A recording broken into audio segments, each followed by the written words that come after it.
Happy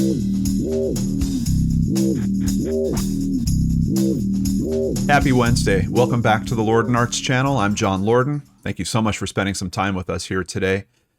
You know, several times over the past few years, I've heard of secret codes, and it's usually part of some viral video or it spreads around on some platform. Sometimes it's on Facebook. And I always question, is it really reliable? Is it something that can be helpful in the real world, or is this someone that is in just another way, ticking up views or counts or likes? But this week, we had one of those codes pay off in a big way. And I think it's time that we start talking a little bit more about the other possible codes that are out there, just to make sure that everyone is aware of these. And especially with what happened this past week, I think the public consciousness about this type of notification, this secret way to ask for help, might be more important and even become a more useful tool going forward. If there's some way that we could help promote that, I definitely want to be a part of that. So let's go ahead and look at this story together, hear about the success story, but then we're also going to talk about some other codes, not just here in the US. Actually, the UK has been kind of on this for a while. Let's go ahead and start with the success story, which there's still some implications around this story that make me very concerned for a young teenage girl, but thankfully she's safe and hopefully getting all the resources she needs to deal with whatever really happened around this story. You're going to see the details are not exactly deep, but there's there's implied information that what she went through was probably pretty traumatic. Here at WFLA.com, missing girl rescued after using TikTok hand gestures to signal for help. Now, I just want to kind of point out, because, anytime you could put TikTok in the title of an article, it seems like that's a very popular thing to do. Is this hand gesture really developed by TikTok? No, it's been developed by someone else. Is it made popular by being spread on TikTok? It seems like that's a bit of a more accurate statement, but of course, for a headline, they can't get all that in. Laurel County, Kentucky. The Laurel County Sheriff's Office said that a driver on I-75 called 911 after noticing a 16-year-old girl in a silver Toyota in front of her making gestures known on TikTok to signal for help in domestic violence situations. While making the call, the watchful driver gave updates on the car's location and said it was being driven by a man, later identified as James Herbert Brick, 61 years old, of Cherokee, North Carolina. The sheriff's office said detectives stopped Brick as he left the interstate on exit 41. The investigators learned that the girl was reported missing Tuesday out of Asheville, North Carolina. The teenager told authorities she went with Brick, who took her to Ohio to stay with his relatives. When Brick's relatives learned the teenager was underage and missing, Brick left Ohio and began traveling south, deputies said. So there's a few things I want to touch on that we can kind of infer from how this is phrased. First of all, the watchful driver. It's one thing to notice what you think might be a hand signal. It's another thing to stay on that, to call 911. This is someone that was very concerned, very aware, and actually acted in the moment in a way that was significant. I mean, it led directly to this girl getting out of this situation. I wish that we had that driver's name, because I would love to tell you this is the person that's responsible for being this amazing. I have, in my experience, I run into a lot of people that might see something like that, might be a little curious about it, but maybe wouldn't exactly, go as far as staying on the tail of the vehicle, calling 911. I mean, really seeing it through. That takes an extra special type of person. So I really wish I had their name, but unfortunately we don't. Now, the other thing here, and I think this is another kind of important aspect to touch on. I believe we're talking about, I think it's a 16-year-old. And the way that this last paragraph is written, there's a possibility, and we don't know all the details, of course. There's a possibility that initially she actually went off with this person, with James Brick.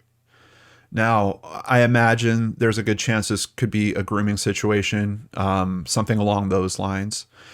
And I think it's just really important that we take a moment for any potential teenagers that are out there, or parents, to maybe have a conversation with your teenagers about this aspect.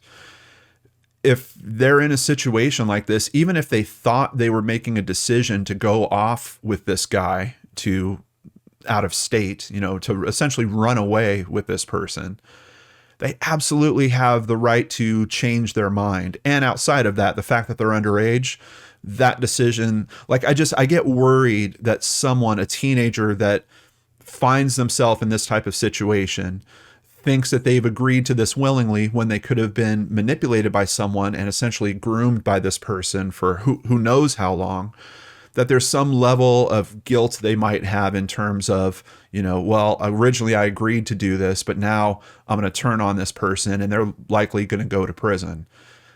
They shouldn't feel like that at all. So it's just something that kind of popped up in my head while I was looking through the details on this. And I really hope there's some help in terms of putting that out as a communication point, as something just to be discussed further. Because obviously this 16-year-old should have never been put in this type of situation where she had to ask for help in that way. And even if she did supposedly, decide to go off with him at some point, none of that matters.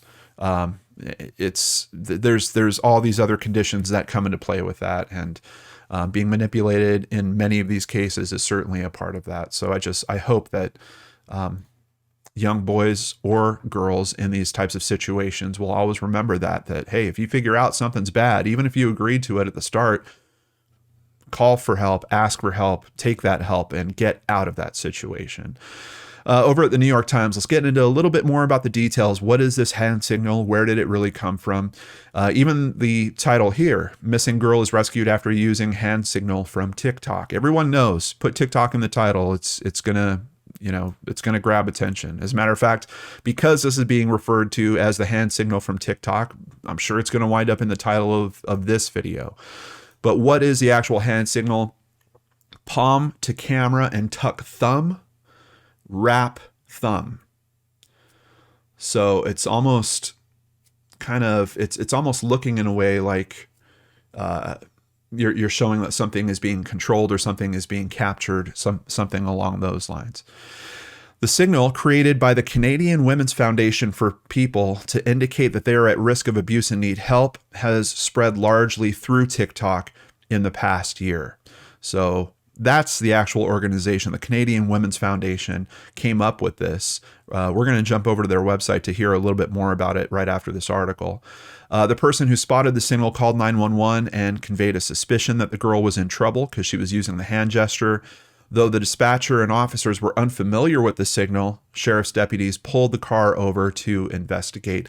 So, frequently these types of situations where good things happen, it's a bunch of people that are working together. The 911 dispatcher could have said, you saw a signal on TikTok. You think someone's waving at you with this special signal? Like, there could have been so many points where someone bailed out on the validity of this story, but they didn't. The driver stayed dedicated to it. The 911 dispatcher took that information, rolled it through to the responding officers, even though they don't know what signal that this driver's telling them about. They still act on it. They do essentially a welfare check to see if this is really a situation, and they find out it is. So it's when good things happen like this, it's usually a group of amazing people. I just wanted to point that out too. James Herbert Brick also had pornographic images. Here it says of a child on his phone. I've seen several other articles that are kind of alluding more strongly towards that he might have actually had images of the child that was with him on his phone. The girl and Mr. Brick are acquaintances, but are not related, said Gilbert Achardo, public affairs officer for the Laurel County Sheriff's Office. It was not clear how many people saw the girl's hand signal, Officer Achardo said. When the deputies pulled the car over, the girl even made the signal towards them. I don't think any of us realized what that was, he said, but we certainly do now. This is probably the best thing I've seen come along in the 48 years I've been a patrol officer, he said. And that's, I'm telling you, there's a lot of articles kicking up about this. I think the awareness on this signal in particular is going to be raised significantly.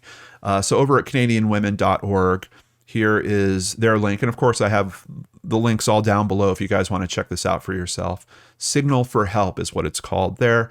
The social isolation measures necessitated by the COVID-19 pandemic are making it more difficult for those who are at risk of abuse or violence to safely reach out for help. Signal for Help is a simple one-handed sign someone can use on a video call. It can help a person silently show they need help and want someone to check in with them in a safe way. Now, obviously, this wasn't a video call.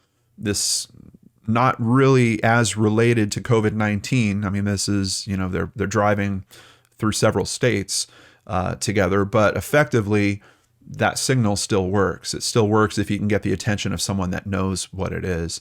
If you see the signal, you're supposed to check in with the person safely to find out what they need and what they want you to do.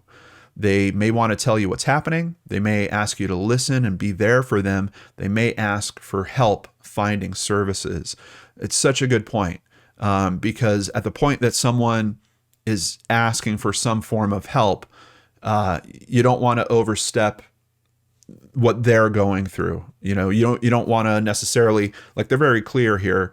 If you see that signal, it doesn't mean call 911, just call 911.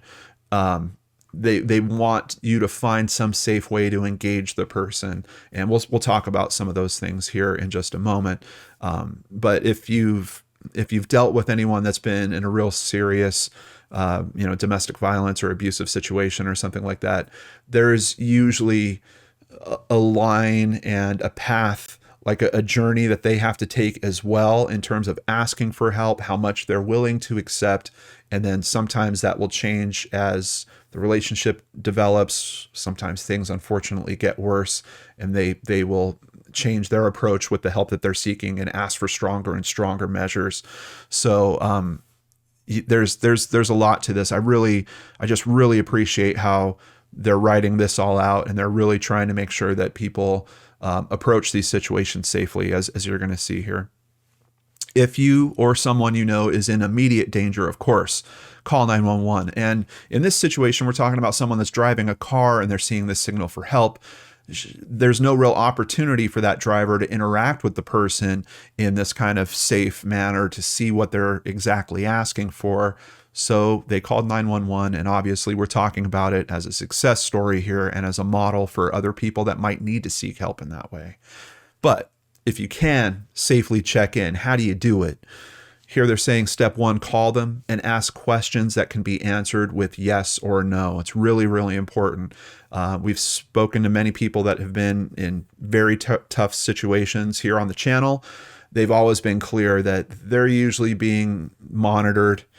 Sometimes they can't even get on the phone unless their abuser is sometimes listening in the same room, hearing every part of their side of the conversation. So if you are reaching out for this type of communication, be sure to phrase those questions so that they can just say yes or no and communicate to you exactly what you're looking for. Simple questions here. Would you like me to call 911? Would you like me to call a shelter on your behalf? Should I look for some services that might help you and call you back? Outside of that, use another form of communication. We've got so many different ways to communicate nowadays. They're talking about text, social media, WhatsApp, email. Just use that method to ask general questions. This may reduce risk if someone is watching the person's device or accounts. These are all one-off situations, so just know nothing's going to be perfect on this front. Sometimes those devices could be monitored as well. You have no way of doing that. All you can do is, if they're asking for help, give it the best shot to give them that help in as safe a way as possible. Other questions you can ask: do you want me to reach out to you regularly? How else can I support you? A lot of really good information over here. And of course, you guys know, when I find an organization that is doing something like this, they've changed a little girl's life effectively. And that organization has a big yellow donate button in the upper right. On behalf of myself and all you amazing supporters out there, we're going to make a donation to the Canadian Women's Foundation just as soon as I'm done with this video. And if you want to jump in there, add some more to this fine organization, I'll have the link in the description box down below. What about other codes and phrases out there? I found this article. Now, this is talking more specifically about the UK, but there's some of these things that do also work here in the States. And there's some good ideas going on here. These are some things that should actually be brought up as conversation points and maybe develop into their own measures here in the US or maybe even around the world. The first is Ask for Angela. The Ask for Angela Safety Initiative, established in 2017 and recently relaunched, helps people who feel unsafe while out at a bar, pub, or club to discreetly communicate that they have a problem. Members of the public can approach venue staff and ask for Angela. Staff will know this means they require help and will assist them by reuniting them with a friend, seeing them to a taxi, or by calling security or the police. So another kind of discreet code. Obviously, in this situation, you're thinking that they're with someone that they're afraid of for some reason. And this is a way for them to actually ask for that help while that person's standing right there without that person realizing what's going on. One good thing pointed out by the Canadian Women's Foundation is, what if abusers start to figure out these signals? And it just really goes to point out there is no perfect fix for this. These are all individual situations that are going to go in very different directions.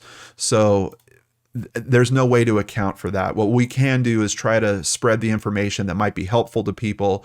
They might try that mechanic and it might help them. That's what we saw in today's case. It might not.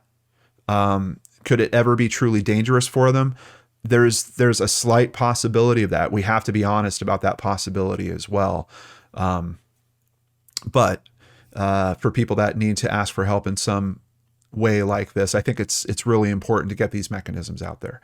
Another one, a little bit of a variation on that, is Ask for Annie. At the start of 2021, the government launched the UK-wide Ask for Annie initiative in partnership with thousands of pharmacies across the nation. So this is specifically for pharmacies. They were really smart to do this because, especially during COVID, what's the one thing that remained open? Pharmacies. People who ask a staff member for Annie, and they're talking about it as an acronym, and it stands for Action Needed Immediately. But of course, it sounds just like the name Annie. They'll be invited into a private space to talk and asked if they need help from police or other services, such as domestic abuse helplines. So another twist. And that, in the UK, we're talking is a wide initiative. So that one should be maybe a bit more effective than, Angela. I mean, who knows if every bar or pub out there is teaching all of their staff to know who Angela is. You'd like to hope so, but this is a bit of a different initiative. And I would think pharmacies, I don't know, it might be a better shot. Of course, you could try multiple of these different ways of asking for help if you're not, getting the help. And even the articles that we heard about the girl here, they're saying we don't know how many times she was trying to flash that sign. I mean, she could have been, it could have been the 10th time, it could have been the 100th time that the person finally caught on to what it was. The important thing is that it worked. Now, this is something, I think this is really clever. It's got a heartbreaking story into why it came into play, but it's called Silent Solution. It's drummed into most of us from a young age to dial 999 if you're in the UK, of course 911 if you're here in the US, if we find ourselves in an emergency. But there are circumstances where it's not possible for a caller in a life or death situation to speak with emergency operators. So in these situations, you can dial 999, and then once you hear the call connect and there's an operator on the other side, you can just hit 55, and that tells that person that you need police help. This was developed following a murder in 2013, a woman named Carrie Power, 36 years old, and it was at the hands of her former partner turned stalker. On the night David Wilder broke into her home and strangled her, Power called 999 and did not speak because she was worried about alerting the intruder to where she was in the house. She believed that just calling 999 would get the police there, even if she didn't say anything, which is kind of a belief that I've heard of before out here too. Yeah, just call 911, leave the line open, and police will show up. I'm seeing varying information on that. It's not always reliable. If you're calling from a cell phone, extremely unreliable. If you're calling from a landline, which who has landlines anymore, but if you're calling from a landline, it seems to happen a bit more often because they, of course, know the address right off the bat of where you are. And despite the fact everyone thinks phones are tracked all over the place, they know exactly where you are.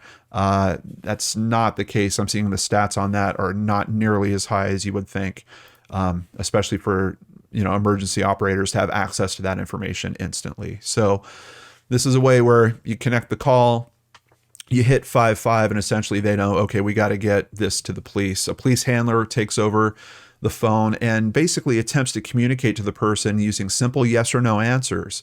But even outside of that, what I'm seeing is here in the US, we have a little bit of variations on this, particularly in, it seems like the Massachusetts area kind of has this same system where you can hit 55, but then the operator knows, okay, they can't speak, and they will start talking to you in a way where you can answer using the keypad.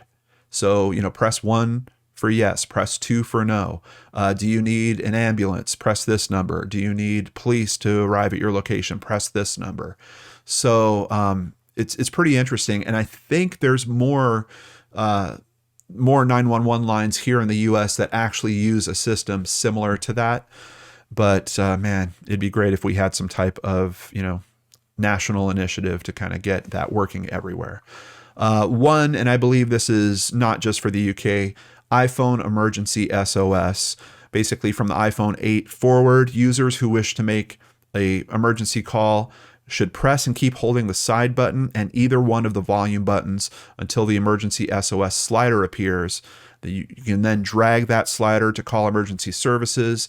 And it says after the call is finished, the phone will send the user's emergency contacts a text message with their current location, unless they choose to cancel this option.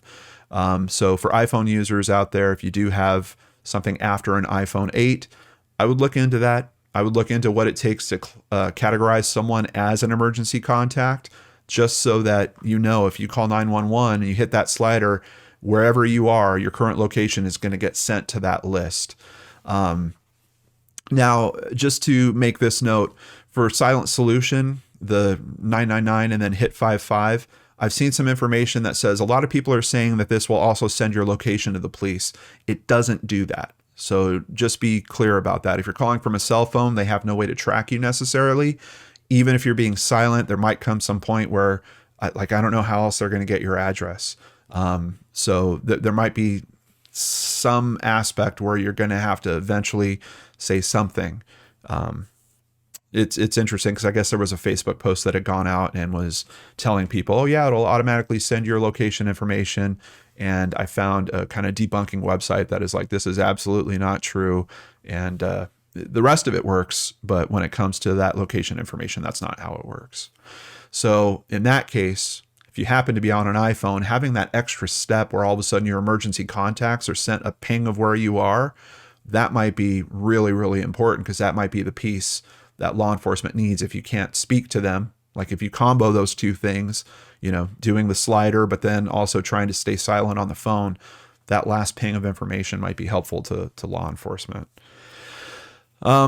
Ultimately, what can you do if you can't make any noise and you can't text? Simple. Stay on the line and listen to the dispatcher. The dispatcher is, of course, listening to you. It's their job. Look for ways to give signals. Press buttons in a pattern to indicate that you're engaged with the call. Listening is really the name of the game, said a retired dispatcher, Gary Allen. Listen, interpret, and judge against the agency's policy. Most of the time, it works out. Sometimes it doesn't. That's the tough thing about all these mechanisms that we're talking about today. They're chances. They're not foolproof. They're not going to work 100% of the time, but sometimes what you need is a chance. There was a 16-year-old girl that needed a chance, and she knew to give that a shot, and it actually played out. So I hope you guys never need this. I hope your family members never need this, but it's out there.